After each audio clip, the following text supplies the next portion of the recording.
Hello friends, आप सभी का सत्या आईटीआई क्लासेस में स्वागत है। आज हम यहाँ पर यूपी पीसीएल और यूपी आर्विनल में पिछले वर्षों में आए हुए केवीएल केसीएल से रिलेटेड जो क्वेश्चंस हैं हम उनको सॉल्व करेंगे। जैसा कि आपको स्क्रीन पे दिख रहा है क्वेश्चंस, उसको सॉल्व करते हैं। सबसे पहले आप लोगों से एक रिक्वेस्ट है कि आप क्वेश्चंस को पहले अपने से सॉल्व करने की कोशिश करें। क्वेश्चन सॉल्व हो जाए उसके बाद आप वीडियो को पूरा देखें, ठीक है। तो चलिए शुरू करते हैं आज की क्लास। पहला ही क्वेश्चन पढ़ते हैं। लिखा क्या गया है यहाँ पर कि दिए गए परिपथ में 100 वोल्ट के सोर्स में 100 कूलाम का चार्ज 1 मिनट में डिलीवर हो तो V1 की वैल्यू, यानी कि सीधे सीधे इसको समझने का मतलब क्या है कि इस V1 की वैल्यू में फाइंड करनी कितनी वोल्टेज होगी, ठीक है। तो चलिए सबसे पहले हमें क्या करना हो, यहाँ पे अगर हमें इस परिपथ में अगर हम पता कर लें कि भाई कितने एम्पियर की करंट फ्लो हो रही है, तो हम इसके अक्रॉस में वोल्टेज की वैल्यू फाइंड कर सकते हैं, ठीक है। तो चलिए पहले यहाँ पे जो जो चीज़ दे रखा है उसको सॉल्व करते हैं।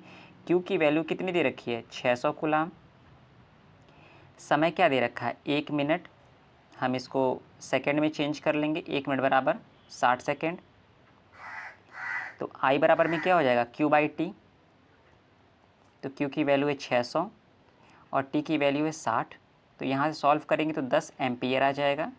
यानी कि अब हम इसके अक्रॉस में वोल्टेज की वैल्यू फाइंड कर सकते हैं। कैसे, V/IR से। I की वैल्यू कितनी है, 10 एम्पियर, और इसकी R की वैल्यू 20। तो कितना हो जाएगा हमारा यहाँ पर 200। यानी कि यहाँ पर हमारे 20 ओम के अक्रॉस में 200 वोल्टेज आ जाएगा, ठीक है। अब यहाँ से हम KVL का इस्तेमाल करते हैं, घुमाना शुरू करते हैं, देखते हैं। यहाँ से देखिए, पहले तो हम जहाँ चलना शुरू करते हैं, मान लीजिए यहीं चलना शुरू करते हैं, तो प्लस का 200 ले लिए, ठीक है। प्लस का V1 ले लिए, प्लस का 60 और माइनस का 100 बराबर में 0। अब इसको सॉल्व करते हैं। V1 प्लस 160 बराबर में 0। तो V1 की वैल्यू कितनी आ जाएगी, माइनस का 160 वोल्ट। यही क्या हो जाएगा, हमारा आंसर हो जाएगा। तो ऑप्शन नंबर डी ये हमारा आंसर है, ठीक है। चलिए अच्छा, क्वेश्चन नंबर 2 देखते हैं। ये है हमारे सामने क्वेश्चन नंबर 2। आप पहले इसको ट्राई करिए, इसको सॉल्व करते हैं फिर। चलिए अच्छा, यहाँ पर देखिए लिखा क्या गया है इस क्वेश्चन में कि नोड ए बी के मध्य प्रतिरोध में वोल्टेज का मान ज्ञात कीजिए। यानी कि हमें ए और बी ये जो नोड दे रखा है इनके बीच में वोल्टेज, कितने वोल्टेज का होगा हमारा वोल्ट। तो यहाँ पे सबसे पहले इसको करने का सबसे अच्छा तरीका है कि आप केवीएल से ना करके आप केसीएल से सॉल्व करो। कैसे, आप मान लो कि यहाँ पे एक नोड है, ठीक है। आप यहाँ पे मान लो एक नोड है, ये नोड मान लीजिए आपका क्या है, V है। ये V नोड हो गया। अब मान लेते हैं कि इसमें हमारी I1 धारा फ्लो हो रही है, इसमें हमारी I2 धारा फ्लो हो रही है और इसमें हमारी I3 धारा फ्लो हो रही है, ठीक है। तो केसीएल का नियम क्या कहता है, किसी पर्टिकुलर नोड पर आने वाली धारा का बीजगणितीय योग जाने वाली धारा के बीजगणितीय योग के बराबर होता है। तो यहाँ पर तो हमारे तीनों बाहर गए इस बिंदु से, तो क्या हो जाएगा हमारा यहाँ पर I1 plus I2 plus I3 बराबर में 0। अब ध्यान दीजिएगा, यहाँ पर I1 है, यहाँ I2 है, यहाँ पे I3 है। तो I1 के लिए हम क्या लिखेंगे, I1 के लिए लिखेंगे V-10/2 प्लस I2 के लिए V/1 और प्लस I3 के लिए V प्लस का 2/2 बराबर में 0। सॉल्व करते हैं। V-10 plus 2V plus V plus 2 equals to 0। यहाँ पर हम सॉल्व करते हैं, देखिए कितना हो जाएगा वैल्यू 4V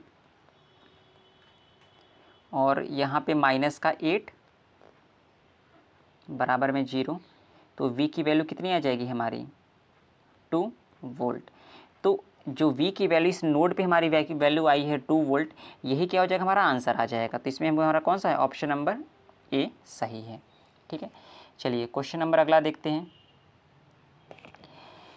यहाँ पे क्या दे रखा है कि एक डीसी स्रोत के समांतर में 3 प्रतिरोध चित्रानुसार जुड़े हुए हैं, में क्रमशः I1 I2 I3, यानी कि रेशियो फाइंड करना है, सीधी सी बात है। और हमें यहाँ पर आप इस सर्किट को बहुत ध्यान से देखेंगे तो आपको R की वैल्यू दे रखी है, कितनी है 2R 4R और 6R, और आपको I1 I2 और I3 का रेशियो पूछ रखा है। तो आपको ओम के नियम से पता होगा कि I = क्या होता है, आई स्क्वेश टू होता है वी बटे में आर। हम इसको ऐसे भी कह सकते हैं कि वी क्या होता है इनवर्सली, सॉरी यहाँ पे आई क्या होगा हमारा, आई होगा इनवर्सली प्रोपोर्शनल टू आर। तो आप इसको ऐसे भी कर सकते हैं कि I1 ratio I2 ratio I3 बराबर में क्या हो जाएगा 1 बटे में R1 रेशियो 1 बटे में R2 रेशियो 1 बटे में R3। बस ये हमारा हो जाएगा आंसर होगा। इसको सॉल्व करते हैं। R1 की वैल्यू कितनी है 1/2R अनुपाते 1/4R अनुपाते 1/6R हो जाएगी। बस यहाँ पर अगर हम एक एलसीएम ले लेते हैं, यहाँ पे ध्यान दीजिएगा बीच में अनुपात है, एलसीएम हमारा कितना आ जाएगा, या तो जो कॉमन होता है पहले इसको काट देते हैं, आर आर और आर कट जाएगा हमारा यहाँ से। अब इसके बाद से हम अगर एलसीएम 12 ले लेते हैं यहाँ पर नीचे, तो यहाँ पे 2 छक्के 12, 4 तिहाई 12 और 6 दूनी 12, और जो चीज़ कॉमन होती है उसको हटा देते हैं, तो यानी कि हमारा क्या आ जाएगा 6, 3 और 2। तो यहाँ पर देखेंगे ऑप्शन नंबर फर्स्ट में 6, 3, 2 हमारा मैच कर रहा है, तो ये वाला क्या हो जाएगा हमारा आंसर हो जाएगा। ठीक है, चलिए अच्छा आगे चलते हैं। क्वेश्चन नंबर ये 5th क्या है, यहाँ पे लिखा गया है कि 3 प्रतिरोध R1, R2 और R3 समांतर क्रम में जुड़े हुए हैं। समांतर क्रम में जुड़े हुए यानी कि ऐसे जुड़े हुए हैं।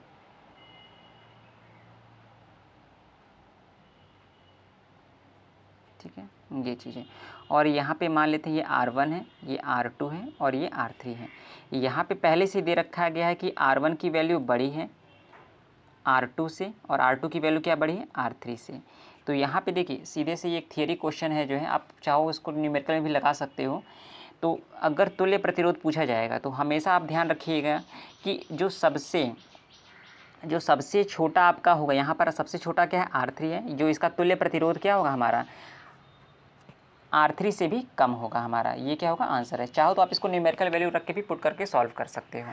ठीक है, चलिए अच्छा आगे देखते हैं क्वेश्चन नंबर 5 पे। यहाँ पे देखिए क्या लिखा गया है कि एक परिपथ में 9 ओम के 2 प्रतिरोध हैं, 2 ओम के 2 प्रतिरोध हैं कि समांतर संयोजन के साथ श्रेणी क्रम में है। देखिए समझिएगा ध्यान से क्वेश्चन, यहाँ पर बोला गया है कि 9 ओम के 2 प्रतिरोध हैं, 2 ओम के 2 रजिस्टेंस जो कि समांतर संयोजन में हैं के साथ जुड़े हुए हैं, और जो सप्लाई वोल्टता कितनी है, सप्लाई वोल्टता है 38 वोल्ट की। ठीक है, तो हमें बताना है कि इस परिपथ में धारा का मान क्या होगा। जैसे कि यहाँ पर ये वैल्यू रख देते हैं 9, 9 और ये 2 और 2। हमें पता है इसको सॉल्व करेंगे तो कितना आ जाएगा हमारा 1 आ जाएगा, इसको सॉल्व करेंगे तो कितना आ जाएगा 18 आ जाएगा, और टोटल कितनी आ जाएगी हमारी आर की वैल्यू आ जाएगी टोटल हमारी 19, और वी की वैल्यू पता है हमारी कितनी है 38 है। तो यहाँ से आई की वैल्यू हम निकाल सकते हैं इजीली। आई स्क्वायर टू क्या होगा वी बटे में आर, और वी की वैल्यू कितनी है 38 और आर की वैल्यू 19, 19 दूनी 38, तो आई की वैल्यू कितनी आ जाएगी हमारी 2 एम्पियर, यानी कि इस परिपथ में 2 एम्पियर की धारा बहेगी। तो हमारा ऑप्शन नंबर सी सही हो जाएगा।